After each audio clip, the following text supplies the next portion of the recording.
Hello and welcome to Commodity Champions. I'm Manisha Gupta. Today we focus on the king of fiber, which is cotton. Economic slowdown and aggressive rate hikes amidst recession fears have hit demand for textiles given its discretionary nature. This in turn has cotton millers needing less cotton, which in addition to prolonged lockdowns in China has created a demand issue. An ever-rising supply in the face of this waning demand has pushed prices to a one-year lows for this month. Moreover, the fears of continuing inflation in Europe and United Kingdom has the sector worried that the demand picture will remain muted. So what's in store for the sector going forward? Joining me now to take that discussion forward is William Bettendorf of the Cotton Council International, and Marc Lewkowitz is President and CEO of Supima Cotton. Gentlemen, hi, thank you so much for joining us. William, what's your sense really on the global cotton trade right now? Because last year was a great one. We saw 11-year highs and all-time highs in case of cotton prices that actually got spilled over into this year as well. But now with this uncertainty, rising rate hikes and recession fears, how do you look at those numbers? My sense of the global cotton trade is, that's a good question. You know, the cotton industry is always, I guess we follow the trends and we try to anticipate the trends, but this year with, I guess, the reduced reduction in some of the key producing countries, like the States, namely, because the U.S. is the largest global supplier of cotton, to the global markets.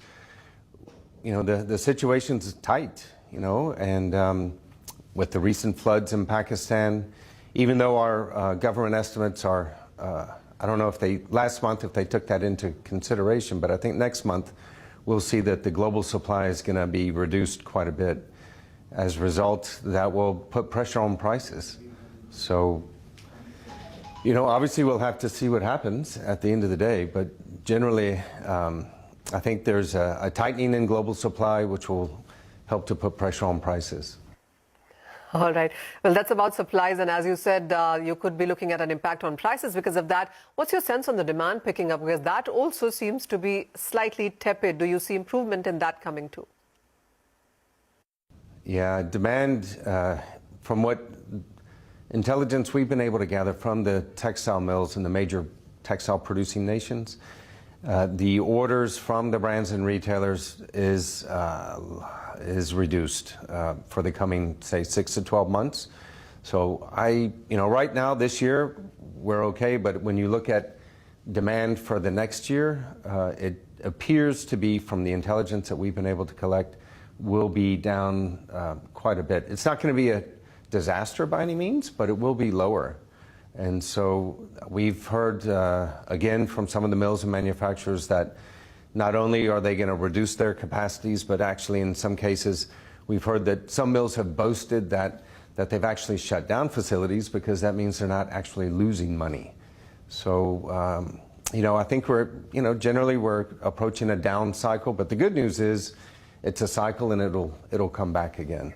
Oh, well, yes. William, shutting down capacities by millers is nothing. It's not just a global phenomena. We've seen pretty much that happen in the Indian markets as well, where SMEs and smaller mills actually have cut capacity. Some of them actually have shut shop as well in the southern part of India. But Marc, getting you in the conversation as well, give us a sense on the global cotton supply and demand. I mean, what numbers are you working with?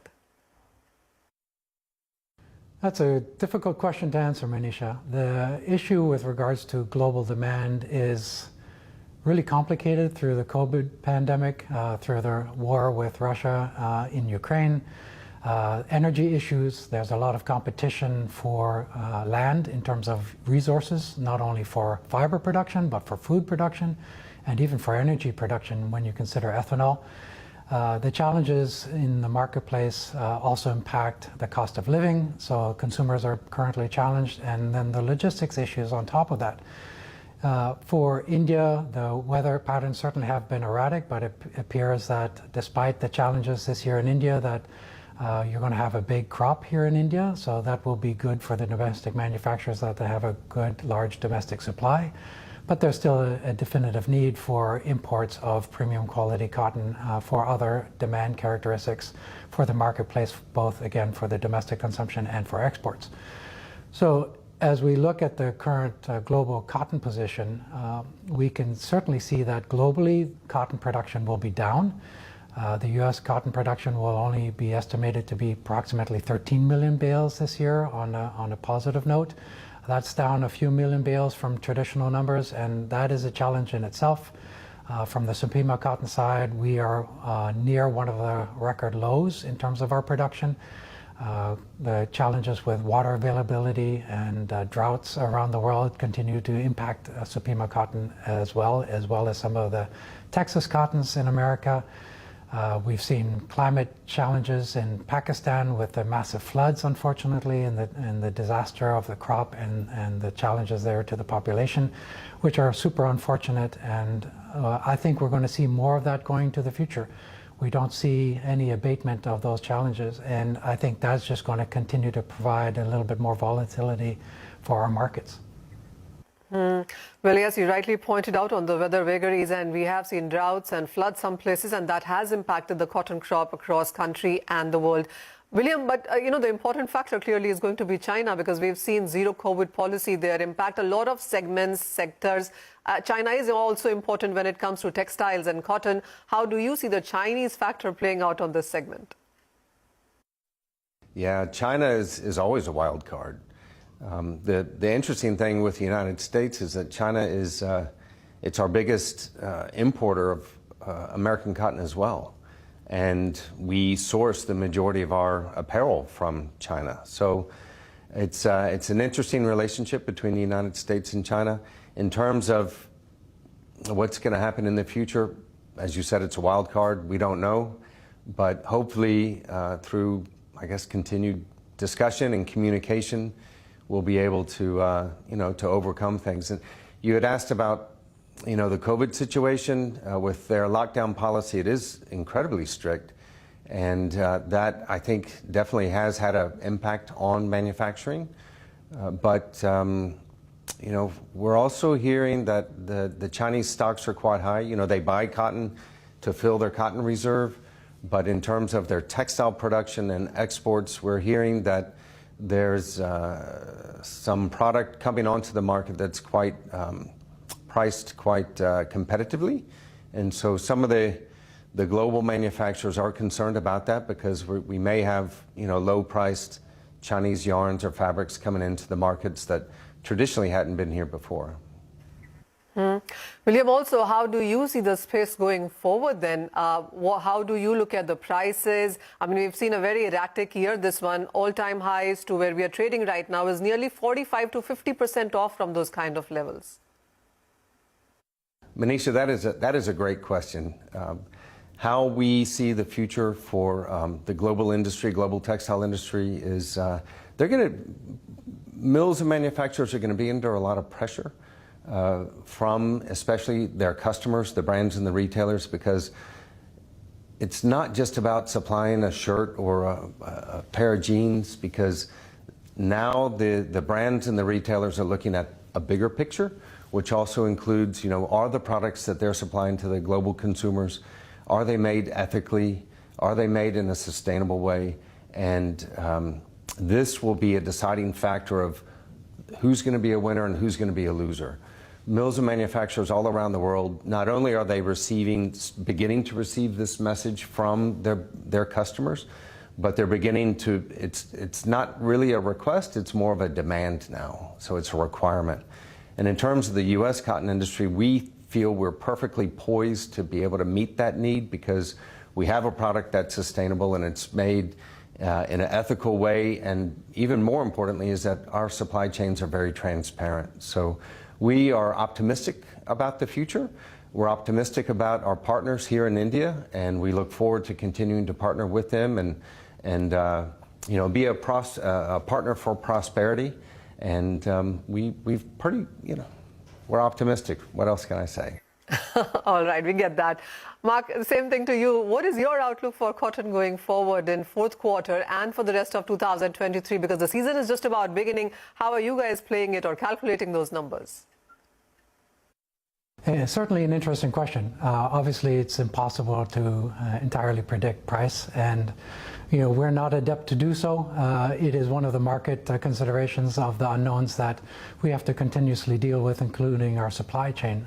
If you look at the current market conditions, there certainly continue to be lots of challenges with regards to supply, to inventory levels, to shipping constraints, etc. Now there's challenges with regards to increasing market prices across the entire spectrum, from the input materials that growers face to the manufacturing supply chains. So with the pressures in the marketplace, we probably see a bit of a softening. If you look at the US, the National Retail Federation is kind of forecasting the fourth quarter of the year to be down about 2%, but they're still forecasting consumption and total revenues to be up for the entire year, with the initial projections still forecast at a $4.8 trillion consumption for the US, which would be a new record. So despite all the challenges, the economy in the US has been exceptionally strong, and globally we continue to see challenges as well. So it is going to be a bit of a challenging finish to the year, but we see forecasts potentially into the new year possibly picking up a little bit, and hopefully a little bit more stabilization with regards to global challenges that we see currently. Marc, also, what's your sense on the cotton prices trajectory? I mean, will we continue to see these volatile moves going forward too? It's a really good question about prices, Manisha. So let's talk about it pragmatically. If we think about prices for a fiber, under the current situation of costs being up for everything, it's not only the costs that are up for the brands, the costs are up for the consumers. The costs are up for the manufacturers. That means energy costs are up, labor costs are up, operational costs are up, material costs, chemical costs, all of those costs are up. That applies to the fiber as well. It is almost impossible to envision that it's a fair assumption that somehow that cotton prices should be able to go lower, considering the input prices that are up for all the growers. The growers are at the end of the supply chain with the most amount of pressure of all pricing ending up in their laps. So we have to renegotiate that conversation and not necessarily only think about prices as a negative impact, but we have to be responsible to be able to support those growers so that they can be viable, that they can be sustainable, that they can continue to provide what we all as consumers ask for. So when it comes to prices, yes, it's a component of the supply chain.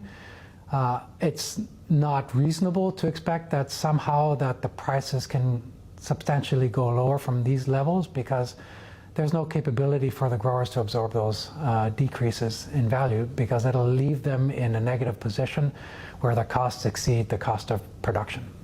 Oh, very well said, Marc. Absolutely. This has been a year which has made it difficult for the mills as a raw material, and the way the prices have declined, it's a difficult time for the producers now. We will try and understand on what it really means for the Indian markets as well. William and Marc, thank you so much for joining us and giving us an international perspective for this. But after this break, we will talk about the Indian markets, on how they have really seen the impact of this. We will chat with Prabhu Damodaran. He's head of Textpreneurs Federation after this break.